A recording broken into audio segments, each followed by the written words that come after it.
नमस्कार, मी पंजाब का 30 ला आणखीन वाढणार आहे.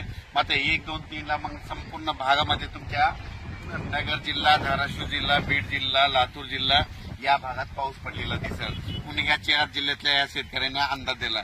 त्याच्यानंतर आपण आता पूर्व विदर्भाकडे पूर्व विदर्भातल्या शेतकऱ्याला सांगू इच्छितो की पूर्व विदर्भामध्ये नागपूर, वर्धा, भंडारा, गोंदिया, चंद्रपूर, यवतमाळ, अकोला, वाशिम, हिंगोली, बुलढाणा, जळगाव या जिल्ह्यातल्या सर्व शेतकऱ्याला सांगू इच्छितो की तुमच्या इकडे 29 जूनला म्हणजे आज तिकडे पाऊस पडणार आहे.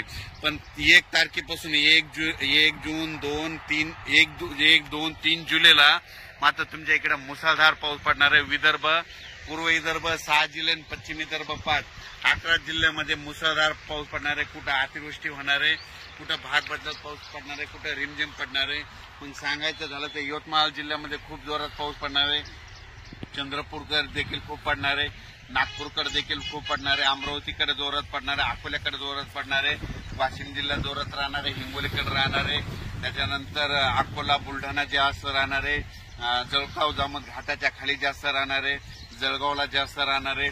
तिकडे पाऊस पडत असल्यामुळे त्याच्यामुळे जालन्याला देखील पाऊस पडणार आहे, संभाजीनगरला देखील पडणार आहे. म्हणजे सांगायचं झालं तर पूर्व आणि पश्चिम विदर्भ 11 जिल्ह्यामध्ये चांगला पाऊस पडणार आहे.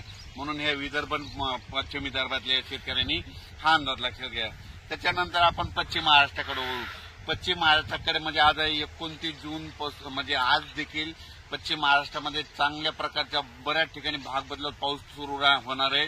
सांगलीकडे, साताऱ्याकडे, त्याच्यानंतर पंढरपूरकडे देखील, नगर जिल्ह्यात देखील बऱ्याच ठिकाणी पाऊस सुरू होणार आहे. म्हणून हे पश्चिम महाराष्ट्रातल्या शेतकऱ्यांनी अंदाज लक्षात घ्यायचा. सोलापूरकडे देखील बऱ्याच ठिकाणी पाऊस पडणार आहे. सोलापूरच्या शेतकऱ्यांना खूप ऊन येत आहे.